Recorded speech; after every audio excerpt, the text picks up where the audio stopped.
I'm Ruben. I'm Phaedra. And this is the Breaking Stars podcast. Phaedra is the CEO and co-founder of Promise. And we're excited to break in.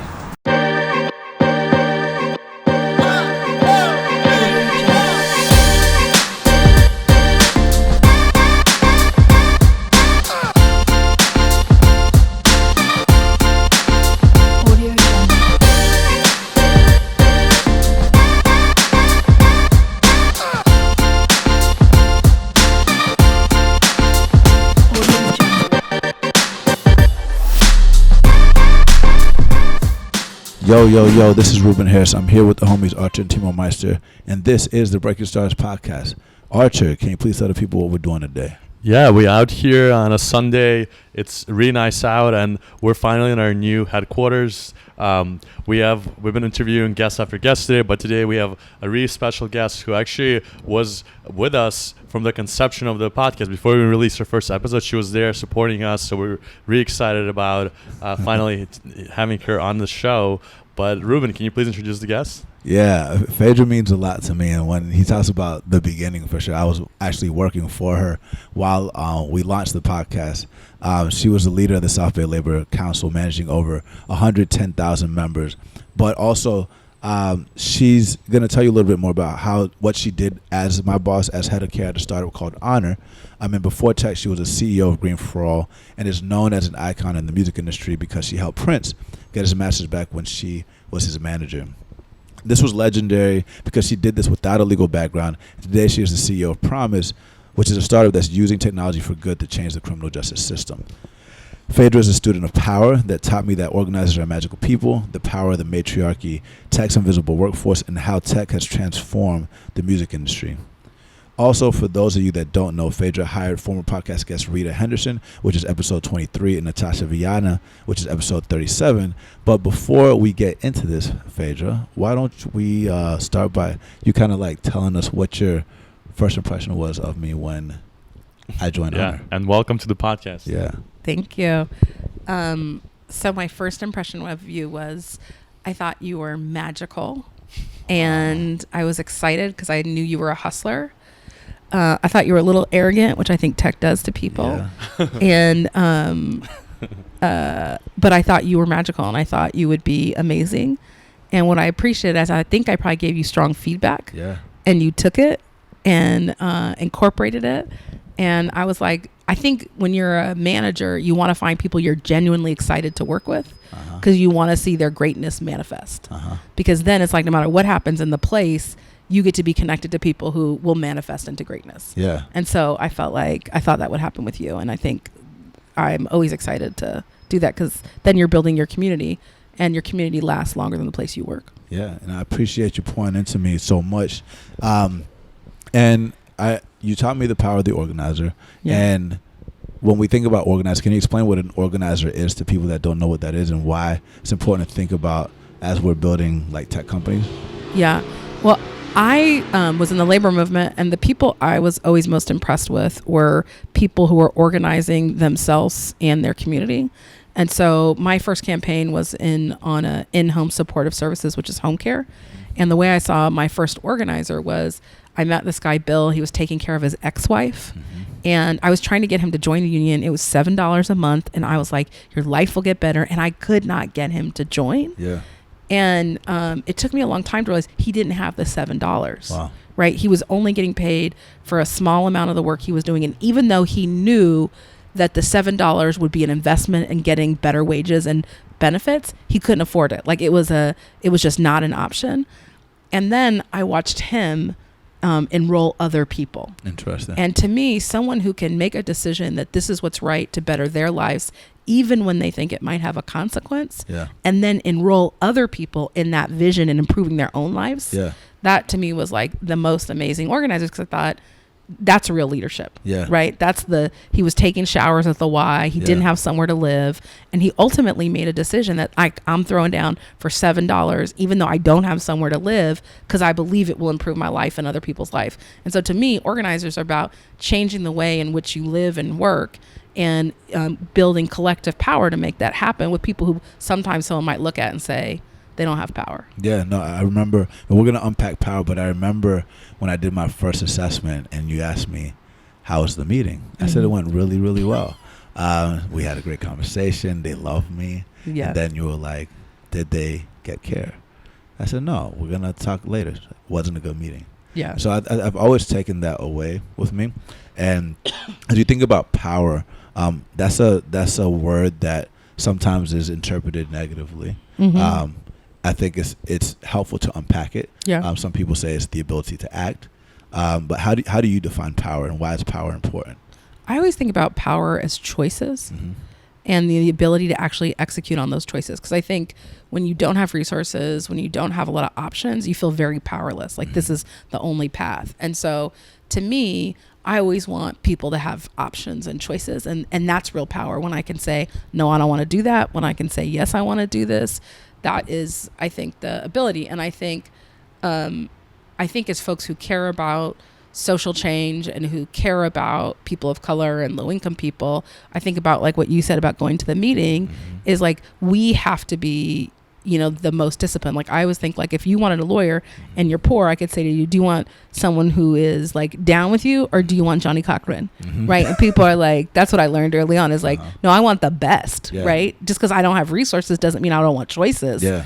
And because we would see a lot of like young people come and they'd be like, oh, I'm dressing like I'm down with the people. And I was like, people don't want you like that. They want you to go scare the boss. You know, like it's like they want you to translate power for them and to represent their strength. And so like when I think about it, it's like, I think just like that meeting, we should be the people that don't walk out of a meeting without delivering for our people. Yeah. And I remember when I first joined Honor as well, like you heard me organizing these tech events and you were like, oh, that's cool. There's a lot of black professionals that are in there.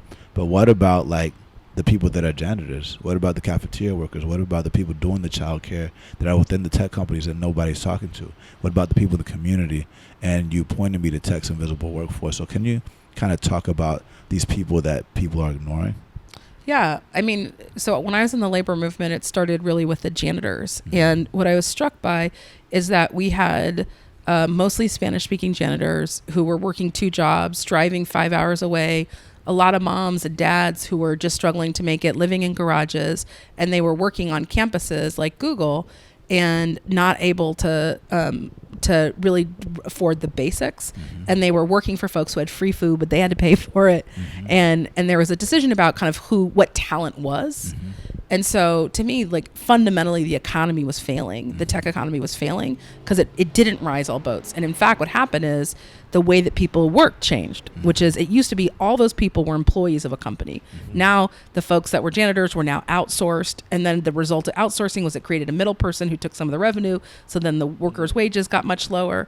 And so for me, it was like, how can we create an economy that ultimately lifts the boats of all people? And what was hard is I'd see a lot of kind of people of color when I came into tech who are like, talking about just how difficult it is to be a person of color in tech, but weren't creating opportunity for the people who have the most difficult reality being in tech, which is the people who answer the phones, clean the floors, clean the bathrooms.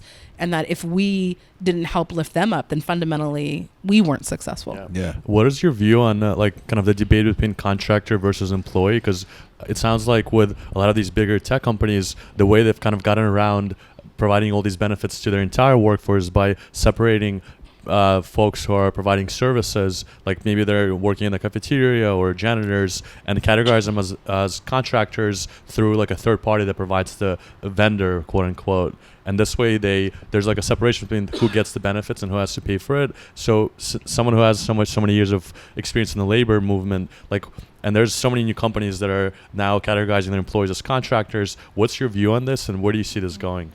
Yeah, well, I probably have a mixed view. And so one is, what I like about being a contractor is that someone can work more than 40 hours a week with sometimes out getting overtime. Because what happens is like in home care, you might have, because they're trying to keep someone under overtime, I might have to work for multiple companies. And so it creates a lot of chaos. And so what I liked is the ability to make more money, to not be limited by overtime. And I think contracting works great in a system where the actors are good. Do you know what I mean? Like it's a brilliant system because American labor law hasn't caught up. And so there aren't a lot of choices. It's like employer or contractor. So I really like the vision of contractor, I think, when there's good actors. The practical problem is there's not enough of those good actors. And so basically being an employee, you have a social safety net. So if you get hurt on the job, you have workers' comp. And for people that do service sector work, it's really important. And so I'm probably hopeful mostly that the way that American labor law works will change, so that there's some ability to be somewhere in the middle. Yeah, and we're about to talk more about kind of your tech journey, but before we do that, on the topic of contractors and employees, I think everyone's starting to see this trend in like on-demand workforce. Yeah. And usually those folks don't have the same benefits as the people who work like building the tech platforms at these companies. So what is your take on kind of the growth, and what are the prospects if you're driving for Uber, or if you're performing the on-demand work when you retire, or like how do you best prepare for those like later stages in your life? Yeah. I think the part of the challenge is, right, when you look at how you build a company, right, I've run a company, is that the typical model in tech is you pay people a lot in the beginning, then you attract them, then you slowly decrease wages and pricing, and then you build the middle profit. Right. And so the practical problem is sometimes that's on the backs of workers, right? Or the backs of the people doing the work. And so the real question is, how do you build a profitable company that doesn't build profit solely on the kind of regression of wages over time? And so the reality is, how does an on-demand workforce, how does it not come at the consequence of people who are working? And so for some folks, like if I'm a college student or other things, it's like, of course, that's great. The flexibility is amazing. But there's a lot of people who that's their job. And so, and more often than not, I think you see this even not even on-demand workforce, but when I was in growing up, McDonald's was where people in high school worked, right? And now, because of the economy, you see adults working there, seniors working who can't afford to support. And so I just think we have to think about, technology should, through and automation, should actually create opportunity to pay people better. And I think there are some examples, I think, where people are trying to figure that out. Yeah. And for the people that don't know what a labor union is, can you explain what that is, what's happening with labor unions, and just kind of how that plays into the future work? Yeah. So a labor union is basically is when people come together to collectively bargain. And so what happens is, if all of us were working at one company, instead of me negotiating individually, we would say we're going to join together and negotiate together instead of negotiating individually. And the idea is that collective power actually allows you to have better wages and working conditions, protects you from discrimination and other things, allows you to get benefits. And so that's fundamentally what a union is. I haven't been in the labor movement now for, maybe, like a long time, like 10, 12 years. But I think what I remain committed to is that fundamentally the dignity of work. Yeah. And how did like working into the labor union lead to Green for All and lead to your time in the music industry? Yeah. Both were through my friend Van Jones. Okay. Hey to Van. Shout out to Van Jones. So Green for All I was working on the stuff for then and excited for then President-elect Obama, and went to Washington, D.C., was really excited.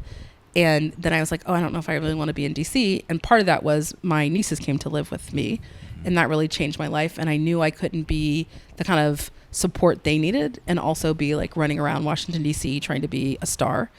And so I decided I needed to do something different. And so moved back home and took over Green for All, and really was inspired in the way that even being in Oakland, I could help think about a vision of how to build something that was about a green economy and also creating opportunity. Because what happens, what you knew, and I saw this in Silicon Valley, I ran the labor movement in Silicon Valley, and what I saw is like this huge opportunity that was created, but a lot of folks were left behind. And so in the green economy, I was like, is there a way to build an economy in which we bring all people with us?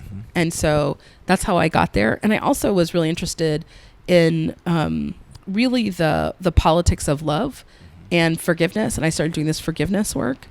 And what I realized is, when we were building power, we had this really great vote for living wage. We won, and the vote was like 10-1. And someone on my team was like, I can't believe that one dude. And I was like, okay, we actually just won 10-1. And for all these people, like there was a guy who was a security guard who'd been living in his car, And his life changed. A mom who wasn't going to lose her apartment. And I was helping create a culture where instead of being like filled with these folks just transform their lives and we got to be part of it, it was like, how do we get that one dude and how do we build power? And so I just thought like, that's not how healthy organizations and movements are built. Yeah. Yeah. And how did that lead to the music industry? So Van was friends with Prince. And he called me because he was like, Prince and they would have these long, beautiful conversations, but they sometimes wouldn't have outcomes, but they would make really amazing plans. And so Van was like, hey, my friend Phaedra knows how to make stuff happen. And so that's how we ended up. So I went to a meeting and they were like, hey, we want to do this thing in Chicago. And so we did the stuff in Chicago, which was essentially allowing the space to be used when he was performing to bring community groups in, talk about issues that were important. And then Prince was like, and Van were like, hey, we want you to go work with Warner Brothers on his masters. And I was like, what's a master? And I, of course, loved Prince, but I hadn't been a fan, unfortunately. So I wasn't as aware about how the music business worked. Yeah. I was like a radio fan, not like student of him. Yeah. And so they told me what it was. And so we went to these things. And what was and what is it, by the way? Master is your master recording. So in music, on every song, there's two sides. There's the master recording, which is the person who's singing. And then there's the written part, so which is the publishing. So Prince already owned his own publishing. He was trying to get the other half of the song, which is his master recordings. And because he had created it, sung it, done the music, it was clear that he felt like it was his and it should be. And we were able to do that. And part of what made that possible is that Prince had reached a space in his life where he was very clear on what mattered to him, which was principle more than money in the moment, more than anything else. It was, how do I deliver that? So we were able to get them very quickly. Yeah. And part of it is we were just able to, he'd been having a position where he had just continually been stopping them from making any money. And there was no way, I think, to be clear. And he'd used incredible power, but I think there was a way to also use the power of saying no that he'd been using more. Because then we realized, we also realized that he owned his publishing. And so as a publisher, we had a lot of power. So as a publisher, for example, we pulled all his music off of streaming services, except for Tidal, which then stops record companies from being able to make money. So it was like, oh, let me think about how to use power differently, because you actually own half those songs and you need both those parties to do anything. Yeah. And so his publishing became independent, and all of a sudden he had the power to stop them from making money anywhere they went. Yeah. Yeah. So you learned a lot of things on the job. You created all these, you were able to get all these connections to the music industry. You ran Care at Honor. Yeah. You started this new startup. Yeah. You raised money from some of the celebrities that you're connected to, including Jay-Z. And there's a lot of people that are... Can I just say I love Jay-Z? Jay-Z's dope. And the reason I say that is because I think through Prince, I learned that the ability to have self-destiny was critical. And I will always be grateful because Jay-Z, Rock Nation, they created a space for him where they honored him, they treated him with respect. And it was for him to get to have another black man own a company and be able to say, I respect you and you have the choice to do what you want on my platform, put the music out you want. Like, that was incredible. And so I will always be grateful because he created that space for Prince, which he deserved, certainly, but that, Prince flew to New York to meet with Jay-Z. Wow. Right? It's like we flew to New York and it was incredible. It was incredible. So I have the highest respect for him because he creates the space, and Desiree, who runs the day-to-day, who's amazing, create the space for people to actually manifest the greatest things they want in a way that gives them dignity. Yeah. And there's a lot of people that are in the social justice space or the criminal justice space that want to break into tech, and a lot of times they don't have a lot of options. You've helped hire a lot of people from non-traditional backgrounds, and you have an incredible ability to assess talent from different backgrounds. What traits do you look for in these people, and what kind of guidance do you give people that might have like a nonprofit background that want to break into tech that have limited options? Yeah, and I appreciate that. Usually what I'm looking for is people who are hungry, because I think hunger fills in the holes of skill. if people are really committed. And what I find is when people aren't hungry, that's where the consequences is when people are like, oh, I want to, like, the reality is for a person of color entering tech that comes from a non-traditional standpoint, you're already walking in screwed, and people don't have high expectations of you, at least in my experience. I don't know what it's like everywhere, obviously. And so it's like you have to be like working twice as hard to be half as equal. And so you constantly just be okay with the fact that you are just going to work. And then once you get there, you have to create opportunity for other people, and then you have to move as a team. Yeah. And so for me, it was like, okay, I'm looking for people who are going to communicate like I do. So I'm not in some weird world where everyone's like, because, sometimes tech is very like, you work at McKinsey, you go to Stanford Business School, like it's a very specific thing. And it's like, but if I could make the case for people who I thought would be incredible, then you fundamentally change the way the system works. And then they go out into the world and do other things. And so I think I assess hungry people who are hustlers, also people who can take feedback, because the biggest difference, I think, between people who, like, I can't work with someone who's sensitive, really sensitive, because I want to be able to move quickly. Yeah. And so I have to say, like, oh, that was like, no, you didn't have a good meeting. Right. Right. Like, you're like, oh, I had a great meeting. Or you remember you were like, I remember you and someone else were like, this person, I said, you have to have credit cards. And you were like, no, we know for sure we're losing hella business because, and I said, no, you're not. And I said, okay, fine. You go tell me the best person who's going to give you guys credit cards. And then you go find them. And then you guys went, remember? And I remember, people were like, could you get us off the toilet? Which was amazing that you did that. And we didn't get their business. Yeah. Right? Yeah. And so, but you were brilliant in that you got the feedback and then you iterated. Yeah. And then it was like, okay, check. Yeah. And then the more you work with that person, the more the people that your communication becomes easier and easier and easier. So I'm looking for people that I can move as quickly as possible with, which requires clear feedback and hustle, so that they work very differently. And I would say emphasis on quickly, because like usually there's a ramp up period in sales, and you want to see results in the first week, like quick. And a lot of people aren't used to that. But I think part of the reason why you did that is because I'm coming from a non-traditional background, I have to prove it, because people are taking chances on me, and like I have to show for it. And I think a lot of people sometimes don't realize that when you're coming from a non-traditional background, you have to work twice as hard.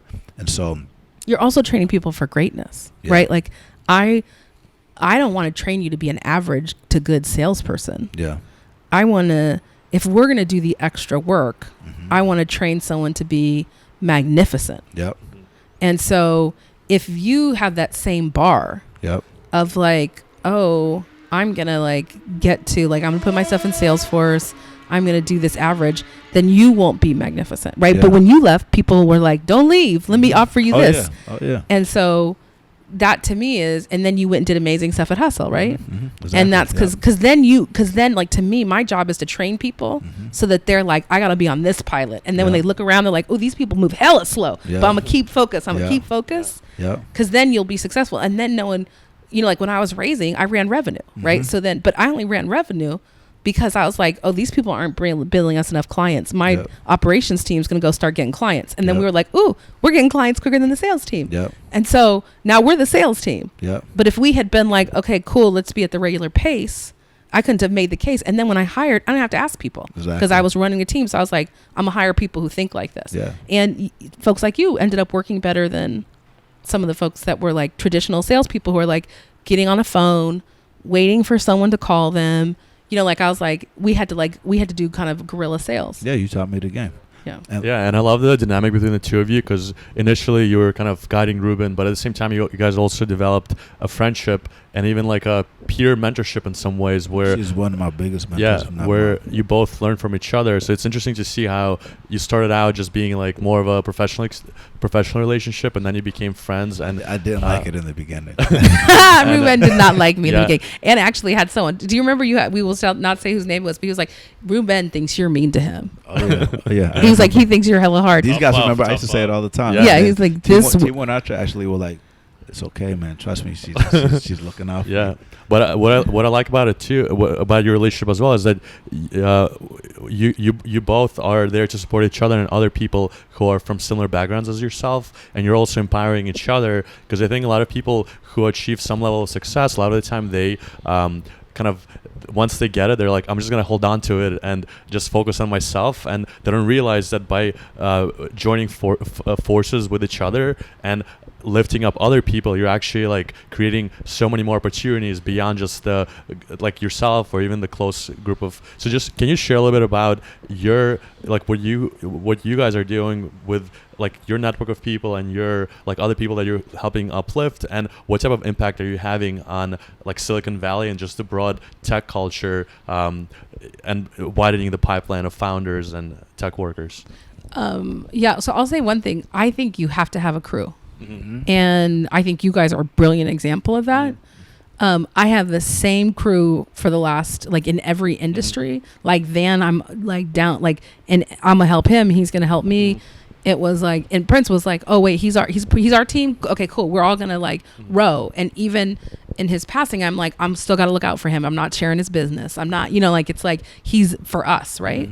And so I think that's important. And I think like Ben Jealous, who's running for governor, has been in my crew, and it's like, wait, when he was, I got honor through him because he was then running the NAACP, or I love Lisa Jackson, who's now at Apple, and you just have like the same team, and you're just committed to fundamentally uplifting each other. And we always say you're the average of the 5 people you surround yourself with. How do you go about identifying these people and being able to maybe look at your circle, and maybe some people in your circle are not like lifting you up, and like being able to either distance yourself or like surround yourself with those who do lift you up? Yeah, well, I will say you guys are amazing at this, like, and Ruben, because I'm like old school. Like, if I didn't know you 10 years ago, I'm not sure I even want to talk to you. It takes a lot for me to really have them at that level. I think I loved Ruben. And I've met some folks, but it wasn't like I was like Ruben, where he's like, and I met 50 people this year. And I'm like, so now 2 more this year that I really like. But I will say this. I do think that a fundamental difference is having a team and people cheering for you. And one thing I think is the hard thing about things like feedback is there's feedback that's mean, and there's feedback that's like, I'm committed to your success. And that's hard sometimes to hear, but it's like, okay, I'm for you. So I would just say that for me, anyone who wasn't like authentically for me, that I couldn't be a hot mess with, I don't mess with. Phaedra talks a lot about like people being down for you, and she's down for me, I'm down for her, and I think that it takes a lot of time to understand when someone's down for you. I think a lot of people talk about being down for you, but you have to take some time to see if the action follows up with it. And the concept of a mastermind for us is like people that have some level of expertise in relationships and the ability to pick up the phone and make things happen. And having a group of people that you can trust, that are down for you, that are willing to share things in a vulnerable way, and have trust that it's not going to leak, and then that the people in the room will immediately say, okay, I can call this person. I can get this person a raise. I can, like, what are you struggling with, and how can we get it done? And so, organizing those groups has been very helpful. We haven't done one in a while, but I'm glad that we're talking about this because it is something that helps keep us accountable and stay focused. And so I thought it's been really good. And I think it's super important to have these support systems. And what I think about is like, I'm Jewish, Timur and I are both Jewish, and traditionally, like, there's a lot of anti-Semitism, but when you look around, there's a lot of Jewish people who are musicians, who are bankers, and I think one of the secret sauce is that the support system is there, and because someone else is Jewish, you go out of your way to help them, and over time, like, that system builds power and it gives you influence, and joining forces is usually like the best way to ensure that other people have opportunities that come from the similar background. And when I see you guys coming together and kind of joining forces and sharing resources, I see this as like an amazing opportunity in tech, where there's a lot of biases and a lot of discrimination and a lot of excuses for like no pipeline. I think what you guys are doing together now could set an amazing road for not just increasing the pipeline, but literally in like 20, 30 years, having a majority of tech workers be completely different than the current demographics in tech. So I'm really inspired by what you're doing, and I hope you continue doing that. Thank you, man. I mean, I just know anytime I text Phaedra, no matter what time of the day, literally, I see bubbles and she's typing. Yeah. Like, I hit her up yesterday to come through here, and it's done. And she's in Fairfield. Like, that's not normal. And vice versa. She asked me to do something, boom, it's done. Yeah, for sure. And that's something that's very important, because you need to be able to go to sleep and rest that, like, knowing that something can be delivered, or just you just got to know. It's kind of like if I'm managing someone, the person that I'm managing, I want to know that if I give them a project to do and they say they're going to do it, it's going to be done. Yeah. But this is deeper than that, where it's just like we're always down for each other. We're always going to support. So, likewise. And I think that, like, a lot of times it's a big focus on minorities, but I think everybody has different, like, for example, the 8 Heroes group that's here, they're Brazilians. They're tied to the whole Brazilian community. There's a lot of Brazilian founders that are here, and a lot of Brazilian people that want to break into tech. And so reaching to them and organizing them, I think, is a very important thing, and that's how you start building power. It's so funny, because I said to them, I was like, girl, you need to hook up. There's a Brazilian founders at YC. Like, there's like, just by building your own community, you create, that's the fundamental part of power. It's like, if I organize by that collective power, I made myself more powerful.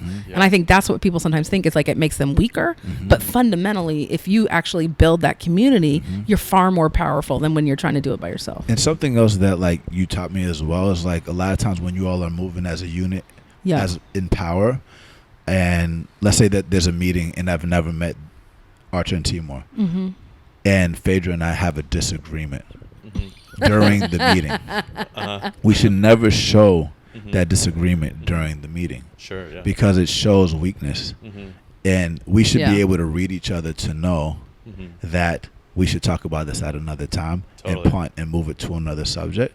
And a lot of people argue in front of other people and shows weakness. Everybody, if you haven't seen The Godfather, is a perfect example. The Godfather, when he talks to the son and he says, like, don't ever tell somebody outside of family what you think again. Not saying that, like, it's just like because he spoke out of turn and he messed up the whole situation. But anyway, I think that's one of the biggest lessons, because, like, a lot of times with just growing up, like, not even just with business stuff, but we tend to not realize how that makes us look weak. And especially if we're trying to build power, it's important to just, like, move in unity and be collective, because a lot of times, like, ooh, can I tell you how I see people do this and it makes them weak? Please. When they trash their boss when they leave a company, even if you hate them. It's like, to me, it's so much better.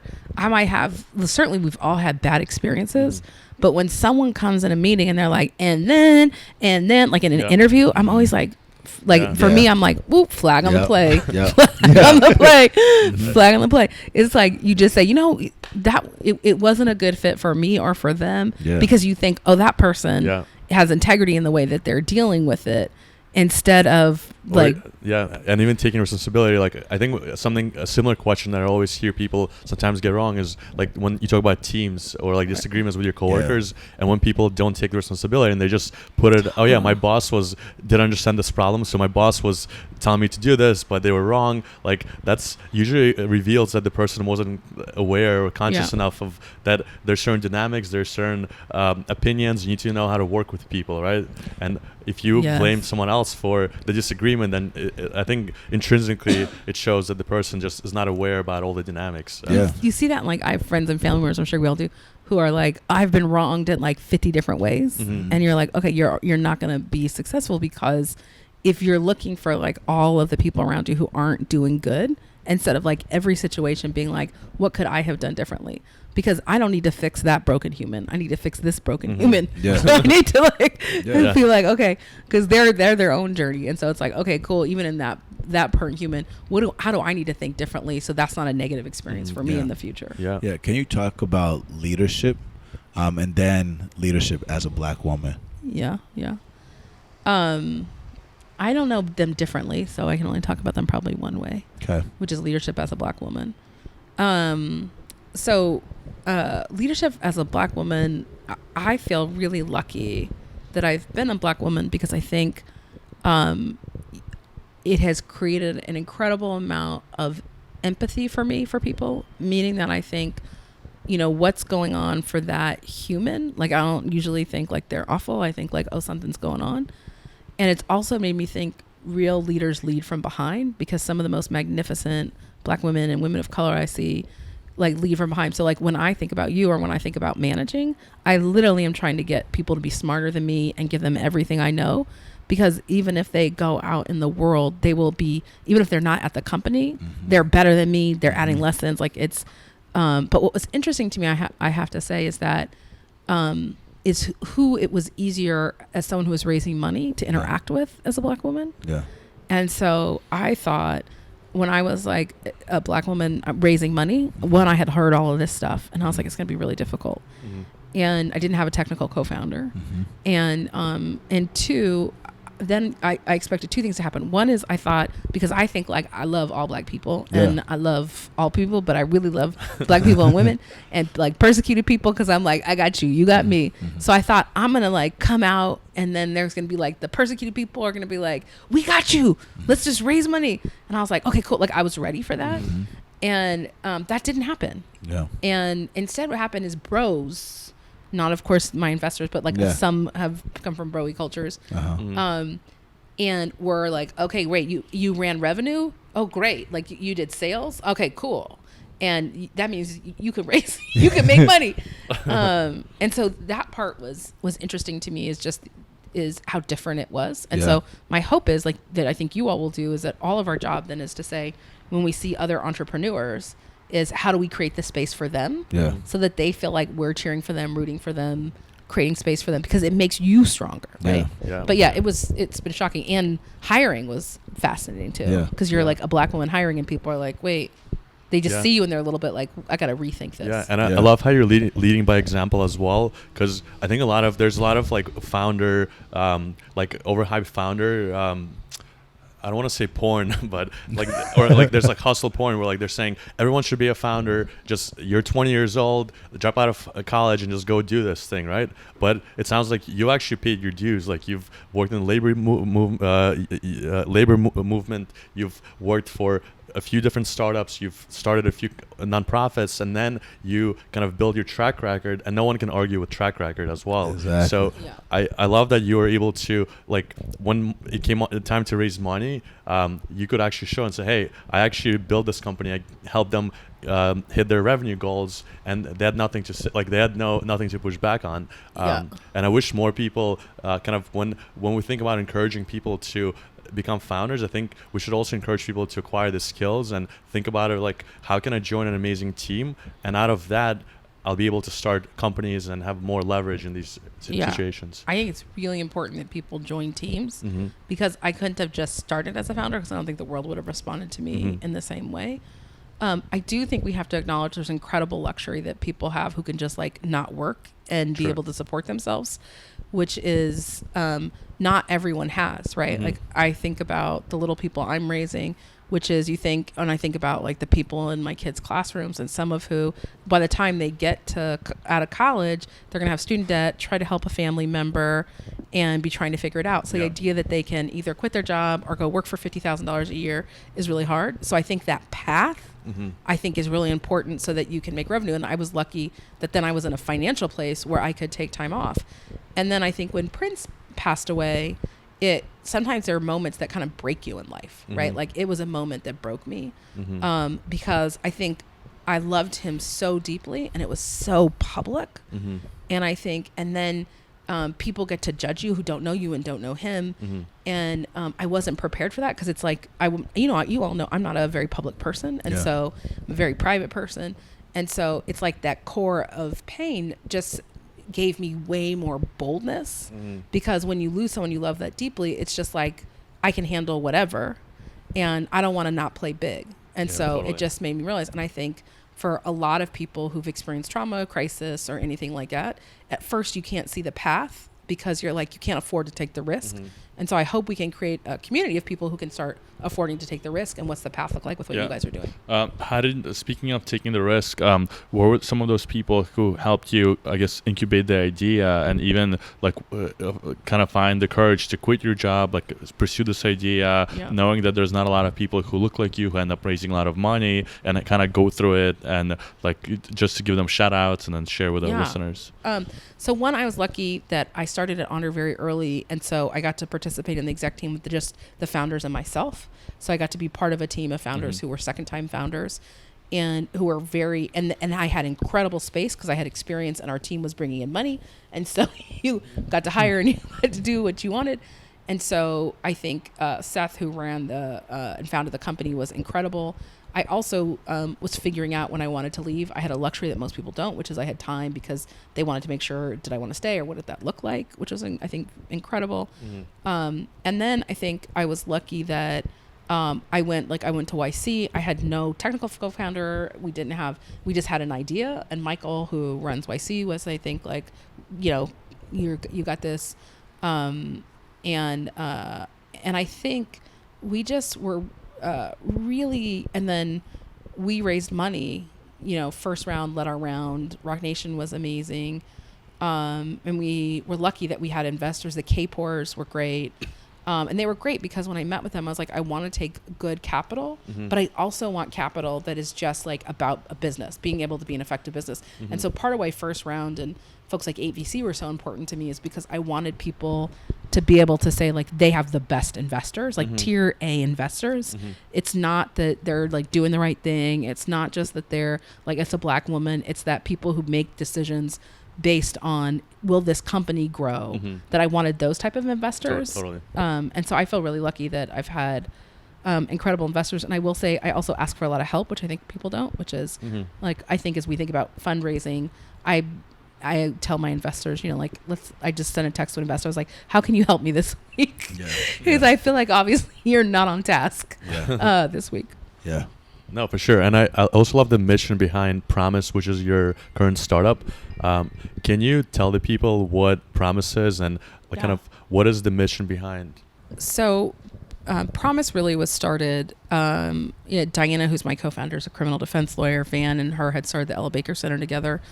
And I came from a neighborhood that was, very low income, and my dad was really violent. And so I often empathized with the victim. I didn't think a lot. I thought like victim and perpetrator, like I didn't have a lot of kind of empathy. And then watching both what was happening with police brutality and then learning, I think, about drug and drug policy really changed my mind. And the first thing that was surprising to me is that 66% of people, it's now almost 70% of people in a county we're working, it's 90% of people in jails have not been convicted of the crime they were arrested for. Wow. And so these are people who are there because they're poor. And so it was, to me, it's like we're creating a system, and who's most likely to be in jail. They don't probably have a lawyer. They don't have money, and then that creates chaos. And the longer you're in, even by a day or two, the more likely you are to be back because you lose your housing, you lose your job. And so I thought this system is fundamentally broken because bail is the way you get out right now. And all bail is it's an insurance product. So you're buying insurance, but if I'm wealthy and my bail is, I go pay my money and I get the money back. If I'm not wealthy, I pay a private bail bonds company and I pay them 10%. They put the money up, which is not really money up, but it's an insurance product. And then I never get my money back. So it's a system where the poorest. So, and we had an example this last week where someone got out and the family had paid bail, but you don't get the money back. Can you break that down again? So with these private bond companies, so if you're arrested, let's say your bail is $10,000. So as someone who is maybe poor and can't afford to have $10,000 just sitting around in a bank account, so they go to these bond companies. And how does the financing work? So what they'll say is, let's say it's $1,000. They say, oh, you don't have $1,000. Okay, why don't you put your house up and $1,000, and we'll start with payments of $50 or $100. Wow. Or it's you're basically putting all of this money towards a system, and all they're doing is trying to get you to court. And what we thought is technology could probably do just as good a job of getting people to court as making their family kind of put up all this money or having someone sit for no purpose. And so the really premise for us was that technology is really figuring out how to not just do amazing things, of course, but how to automate some things that humans do.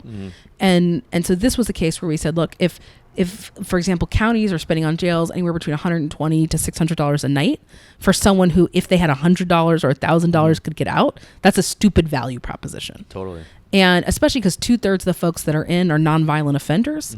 So these aren't folks like, it's for women, it's most likely to be a technical violation, or you didn't show up for court because you didn't know.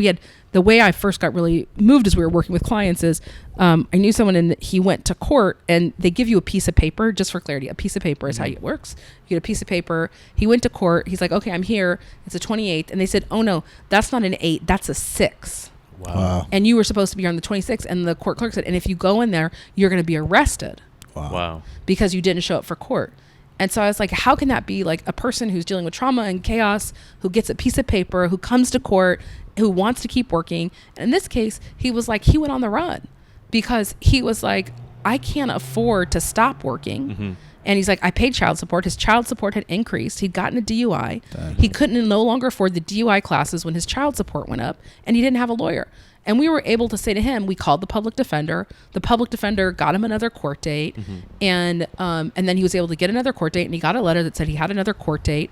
But it's like, when you're in that, you're scared. Like, there's so many ways to get it wrong, and only one way to get it right. Right. Yeah. And when you're talking about people who are already living busy lives, working multiple jobs, they're supporting like their families. If you put someone in jail, even if they not convicted yet, you put them in jail for 2 months, 3 months, that means that they're without work. Their family's probably taking on more debt. Then it messes up everyone's life. And then we're saying, like, how come the recidivism rate is so high? Right, because you lose think about if you live in San Francisco. I'm working, I'm making, let's say, $20 an hour. I lose 4 days of work. So then I lose my job, probably lose my job, as a result, lose my housing, probably destabilizes whatever relationship I was in. If I have kids, I might lose my kids because now I no longer have somewhere for them to stay. And so you're in a situation that one decision becomes a spiraling case. And it's like, our goal is, like, no one that I've ever talked to thinks prison makes people better people, right? No one's like, oh, I went there and I just became a better person. And so the idea that then someone makes a mistake, or they might not make a mistake and they've been wrongly accused, and then I'm going to create a spiral that puts me in a worse position. Totally. It's like, it's this, it's just not a smart Are system. there examples of maybe other countries that handle this process better, or are there any examples where like the criminal justice system actually gets it right and like decreases the number of people that come back? Yeah. So I would say one is, I am a student, not a teacher. So one thing that I was really impressed with is, like, I went to a dinner with the Open Society Foundation and the woman who leads their drug policy. And what was interesting about that is, like, in places like Portugal, where they've legalized some drug use, it's actually reduced crime and reduced drug use, because then people can ask for help. And so that's really interesting. Most evidence-based stuff about how to reduce crime and how to reduce drug use is really about support and services. It's not often about punishment. And so, and I think some of the Nordic countries are amazing. Like, and you look at the systems, they're designed to make someone better able to go into society afterwards. They incarcerate a lot less folks. If you look at both kind of laws, if you look at in the UK, I remember I was in the UK when I was on the road in music, and I was like outside, and I was like, oh, I don't want to go out. I mean, I can't just like walk across the street. Lord knows what might happen. And the driver said, no, you're in the UK. He's like, you're not going to have anyone with guns here. Maybe someone will pull out a knife on you. And I was like, oh, that's right. Like, I'm fundamentally different place. It's wild to think that, like, there's so many, like, people talk about a lot of issues with society, but what your company is working on could literally change millions of people's lives. And as a result, their families and the way entire neighborhoods will be, like, where they're going to end up in the next 20, 30 years. So right. Can you use technology? Like, in most places I'd been, technology had not been amazing. So it's like, when I was in music, it was devaluing content, and it was especially impactful for artists of color and artists. And then when you went into employment, it was kind of decreasing the standard of living for working people. And so our goal is to be able to use technology to be a force to actually reduce the impact of a negative system. So like now the criminal justice system isn't working. Can you use technology to actually make it work better for working people? And I think with Silicon Valley today, there's a lot of problems that a lot of smartest minds go work on ideas that are literally figuring out how to serve more ads, or like, there's a lot of there's some companies that are trying to solve fundamental problems, but most companies are just figuring out how to get to revenue, and a lot of the times getting to revenue, it's like getting a lot of users and then showing them ads, and at the end of the day you're just switching users from one platform to the next, and you're not using the technology piece to make people's lives better. So I really like what you're doing, because as people who are on the sidelines watching what you're doing, like we're rooting for you. Aww. That in the next 5 to 10 years, you can be the example of a company that actually is a profitable entity, mm-hmm. but it also is able to change millions of lives. So with that said, so at this point in the podcast, we do the lightning round. And if you've listened to our podcast, it's the portion where we ask you questions. Yeah. But since our listeners want to become like you, they want to know what are your strategies, your tactics, and your resources that you use on a daily basis that help you get to where you are today. So with that said, Arthur, take it away. So this question takes us back to the basics, and you've changed a lot of careers and transitions. So imagine you moved to a new city, you only had $100, and you were starting from the beginning again. How would you spend that $100 to get into tech? I would go volunteer somewhere. Nice. Got it. Given the fact that you are, you understand how music I'd be someone's assistant. I think that's the best path. But anyway, I like that too. I like that as well. Assistant. How tech has transformed the music industry, and understanding how influencers influence the culture. What would be your guidance to figure out how to unify the influencers in tech the influencers to encourage people outside of tech to break into tech? Influencers in tech. I think there has to be opportunity. Uh-huh. And so, I think what's important is creating authentic opportunity. I think I don't think people should just go run into tech without real opportunity. I saw all these people when I was in the labor movement in San Jose, and there was these network systems Cisco academies. Yeah. And then by the time people got the certification, the technology was outdated. And so you had people then in debt, and the technology cycle wasn't meeting it. And so I don't think we should just say to people, go get in tech. I do think technology is going to change the way everyone works. So, if you're at Kaiser, you could be an engineer. If you're everywhere. So I think we should get people to understand technology and skills. Yeah. But I don't think everyone should try to go work at Google. Got it. No, I agree with that. So this question is around advice. So if you had a niece or maybe a nephew who's about 21 years old, they're about to decide, maybe they're in college or they didn't go to college and they're figuring out their life, what would you advise them? And would you advise them to do tech, other industries?